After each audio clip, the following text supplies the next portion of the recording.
Brazil কি এবার কোনো ঝুঁকি নেবে নাকি হাইতির বিপক্ষে মাঠে নামাবে তাদের সবচেয়ে শক্তিশালী একাদশ? নেইমার, ভিনিসিয়াস, রাফিনহা, কাসেমিরো সব তারকাকে একসঙ্গে নিয়ে কেমন হতে পারে কার্লো অ্যাঞ্চেলোত্তির পরিকল্পনা? আর কোন খেলোয়াড় হতে পারেন ম্যাচের সবচেয়ে বড় পার্থক্য গড়ে দেওয়া নাম? ফুটবল প্রেমীদের মনে এখন ঘুরপাক খাচ্ছে এমনই অনেক প্রশ্ন, কারণ বিশ্বকাপের মতো বড় মঞ্চে একটি ভুল সিদ্ধান্তও বদলে দিতে পারে পুরো সমীকরণ। তাই হাইতির বিপক্ষে গুরুত্বপূর্ণ এই ম্যাচে ব্রাজিলের সম্ভাব্য একাদশ এবং অ্যাঞ্চেলোত্তির কৌশল নিয়ে আজকের এই বিস্তারিত আলোচনা। ভিডিওটি শেষ পর্যন্ত দেখুন, কারণ শেষের দিকে আমরা জানাবো কোন তিন তারকা হতে পারেন ব্রাজিলের জয়ের সবচেয়ে বড় অস্ত্র। হাইতির বিপক্ষে ম্যাচে ব্রাজিলকে শুধু জিতলেই হবে না, মাঠে নিজেদের আধিপত্যও দেখাতে হবে। আর সেই লক্ষ্যেই ইটালিয়ান মাস্টারমাইন্ড কার্লো অ্যাঞ্চেলোত্তি সাজাতে পারেন একটি ভারসাম্যপূর্ণ কিন্তু আক্রমণাত্মক দল। অ্যাঞ্চেলোত্তির কোচিং দর্শনের অন্যতম বৈশিষ্ট্য হচ্ছে রক্ষণ ও আক্রমণের মধ্যে নিখুঁত সমন্বয় তৈরি করা। তিনি এমন একটি দল গড়তে পছন্দ করেন যেখানে প্রতিটি খেলোয়াড় নিজের দায়িত্ব সম্পর্কে পরিষ্কার থাকে এবং পুরো দল একসঙ্গে একটি ইউনিট হিসেবে কাজ করে। হাইতির বিপক্ষে সম্ভাব্য একাদশ দেখলে সেই ছাপ স্পষ্টভাবেই দেখা যায়। গোলবারের নিচে ব্রাজিলের প্রথম পছন্দ হিসেবে থাকছেন অভিজ্ঞ গোলরক্ষক অ্যালিসন বেকার। লিভারপুলের এই তারকা গোলকিপার বহু বছর ধরেই ব্রাজিলের রক্ষণভাগের অন্যতম ভরসার নাম। তার অসাধারণ শট স্টপিং দক্ষতা, দ্রুত সিদ্ধান্ত নেওয়ার ক্ষমতা এবং ডিফেন্ডারদের সংগঠিত রাখার অভিজ্ঞতা ব্রাজিলকে বাড়তি আত্মবিশ্বাস দেবে। বড় ম্যাচের চাপ সামলানোর ক্ষেত্রে অ্যালিসনের অভিজ্ঞতা নিঃসন্দেহে দলের জন্য বড় সম্পদ। রাইট ব্যাক পজিশনে দেখা যেতে পারে অভিজ্ঞ দানিলোকে।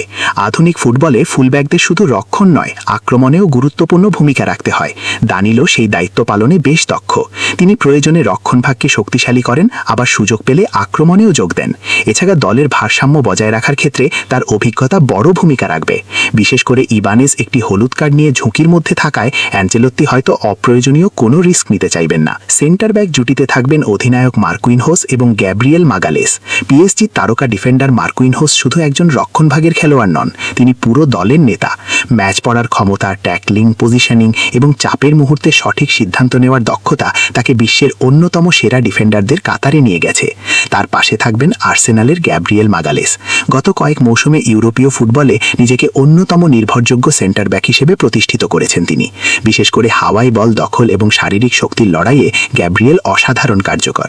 এই জুটি হাইতির আক্রমণ ভাগকে কঠিন পরীক্ষার মুখে ফেলতে পারে। লেফট ব্যাক পজিশনে সম্ভাব্য পছন্দ হতে পারেন অ্যালেক্স সান্ড্রো। অভিজ্ঞ এই ডিফেন্ডার দীর্ঘদিন ধরেই ব্রাজিলের হয়ে গুরুত্বপূর্ণ ভূমিকা পালন করে আসছেন। তার অভিজ্ঞতা এবং ম্যাচ ম্যানেজমেন্টের দক্ষতা দলের জন্য মূল্যবান হতে পারে। অন্যদিকে ডাগলাস সান্তোসকে হয়তো বড় ও আরও কঠিন ম্যাচের জন্য সংরক্ষণ করে রাখতে পারেন অ্যাঞ্চেলোত্তি। মাঝমাঠে ব্রাজিলের সবচেয়ে গুরুত্বপূর্ণ নাম কাসেমিরো। বলা যায় পুরো দলের ভারসাম্যের কেন্দ্রবিন্দু তিনি।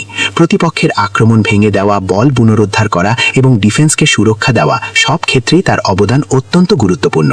হাইতির বিপক্ষে ম্যাচে কাসেমিরোর ভূমিকা হবে প্রতিপক্ষের কাউন্টার অ্যাটাক শুরুতেই থামিয়ে দেওয়া এবং মাঝমাঠে ব্রাজিলের নিয়ন্ত্রণ বজায় রাখা। কাসেমিরোর পাশে থাকবেন ব্রুনো গুইমারেস।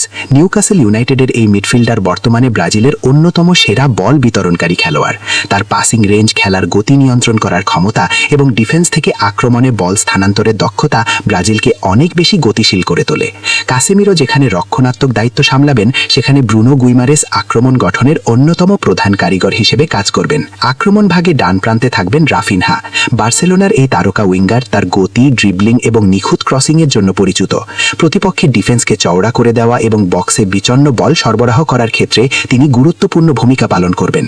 হাইতির রক্ষণ ভাগের জন্য রাফিনহা হতে পারেন অন্যতম বড় হুমকি। মাঠের সবচেয়ে আলোচিত নাম নিঃসন্দেহে নেইমার জুনিয়র।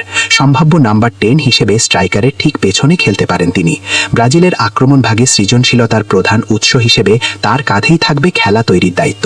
উইঙ্গার এবং স্ট্রাইকারদের উদ্দেশ্যে থ্রু বল দেওয়া, ডিফেন্স চিরে পাস বের করা এবং প্রয়োজনে নিজেই আক্রমণে উঠে আসা সবকিছুতেই নেইমারের ভূমিকা হবে অত্যন্ত গুরুত্বপূর্ণ।